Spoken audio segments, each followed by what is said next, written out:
You are not where you're supposed to be because of you. It's all you.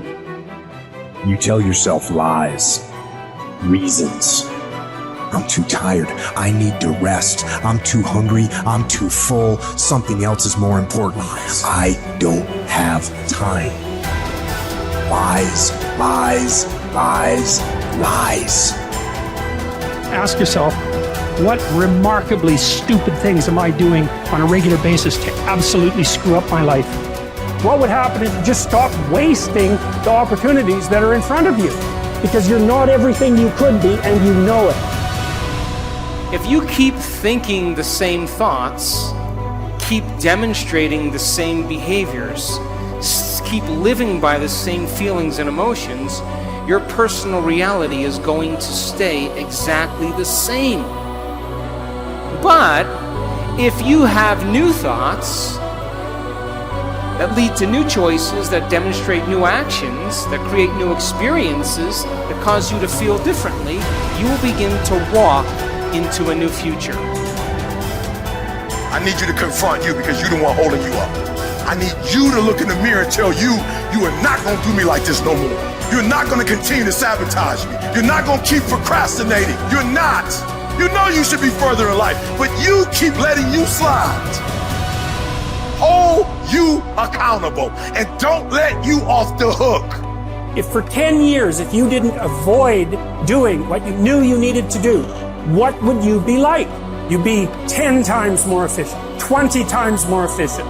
And you could be way better. You could be incomparably better across multiple dimensions. To do something away from the normality of what you've been doing. Why not try it, man? Shock the system. Get up at 4 in the morning one day, just one day, and go for a run. Commit to one day and see how you feel as you're jogging it back in around 5 or something, as your neighbors are still asleep. Well, your day's already provided something for you. Mentally, you feel like, wow, man, that was a lie. And say, I've got to do this. This is my stuff. This is why I showed up. It's not going to be easy. When you want to change, it's not easy. If it were in fact easy, everybody would do it. But if you're serious, you'll go all out. So yes, I'm going to do something about this situation. You do what it is you're supposed to. You're supposed to build something. You're supposed to create something. I don't know how to do it. Learn. The question is not, is it possible for you to be a millionaire? Is it possible for you to have all your dreams become a reality in your lifetime? Yes, it is possible. But the real question is, have you made the decision? Once you make a decision and you go all in and you say, I ain't quitting till I get there. I ain't giving up. I ain't giving in. I'll do whatever it takes to be successful. And when you make that decision, when you look you in the mirror, when you tell yourself that, look, I'm through, I'll do whatever it takes, I guarantee you, that's the day your dream begins to happen.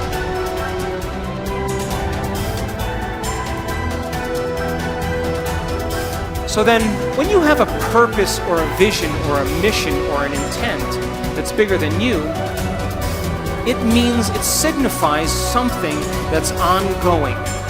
You could have a purpose to go east, and there's never an end to east. You could have a purpose to be healthy. There's always more health to have. You could have a purpose to be wealthy. There's never an end to wealth. You could have a purpose for knowledge, and there's never an end to knowledge. It signifies a direction. My purpose is to transform individuals in order to transform a culture. And I'm clear on that purpose, and it gets me up in the morning every single day. So then, how do you bring a vision from the world of possibility into the world of reality? From thought all the way down into matter. From what we say in quantum physics, from the wave of possibilities all the way down into the particle. From the immaterial, something that doesn't exist yet, into the material. From the world beyond the senses to the world of the senses. How do we do that? Well, it requires then setting up goals in alignment with your purpose. So let's just say you have a purpose to go in a certain direction. Your purpose signifies a direction, but your goals should always be in alignment with your purpose.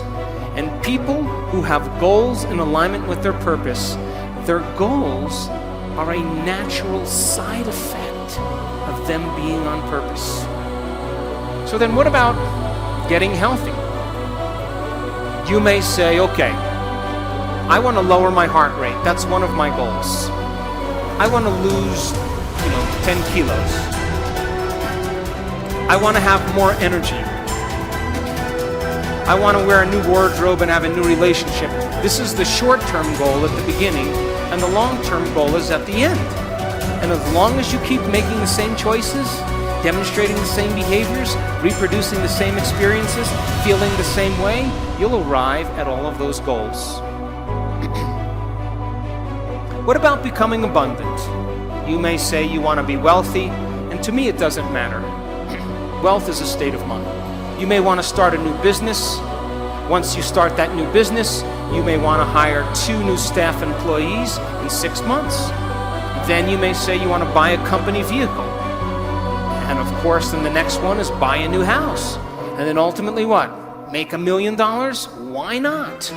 If that's your goal, to reflect your purpose, then you should arrive at it. Are you still with me? How about learning knowledge? Is there ever an end to knowledge? You may want to get an associate's degree. And then you may want to get a bachelor's degree. And then you may want to get a master's degree. You may want to get a doctorate degree. And then you may want to finally do research. But all of those things are in alignment with your purpose, is it not?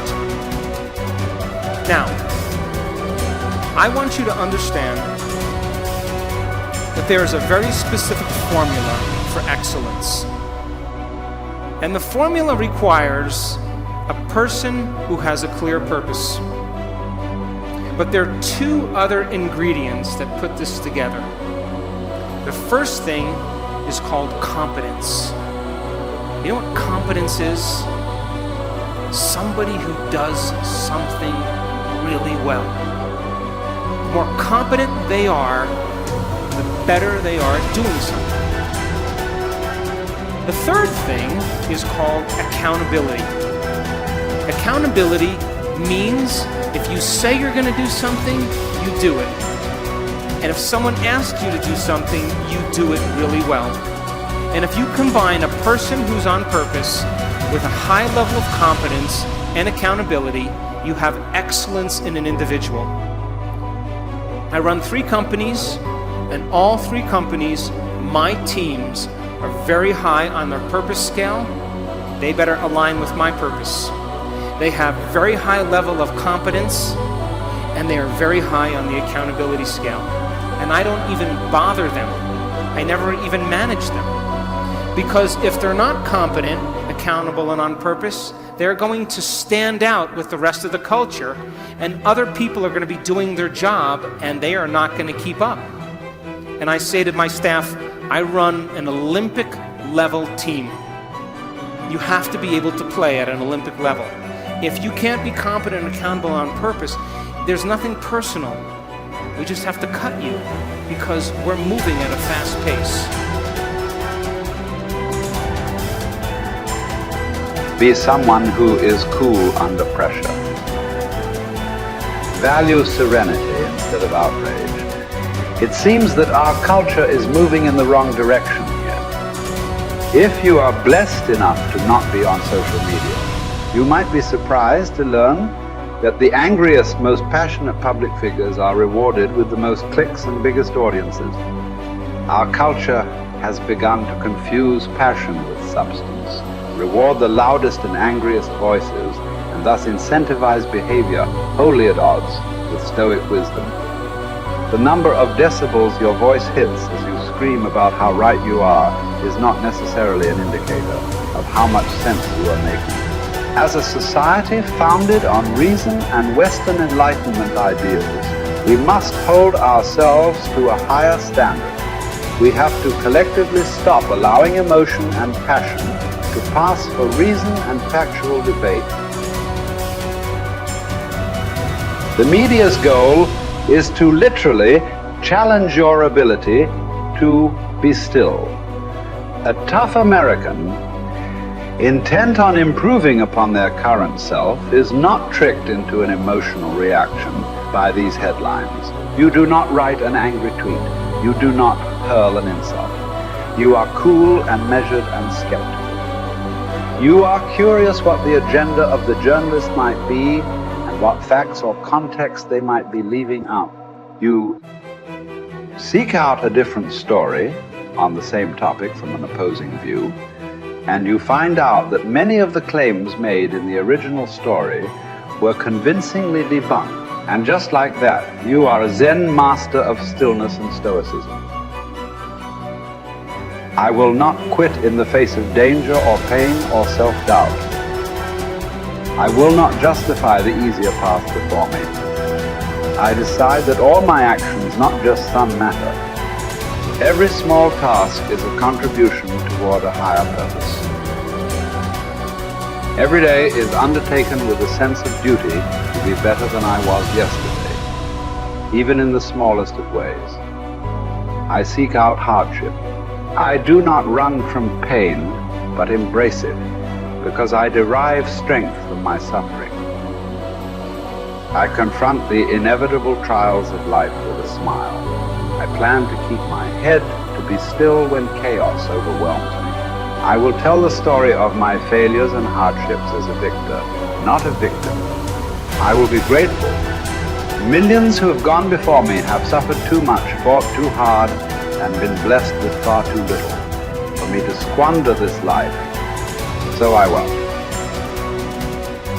My purpose will be to uphold and protect the spirit of our great republic, knowing that the values we hold dear can be preserved only by a strong people. I will do my part. I will live with fortitude.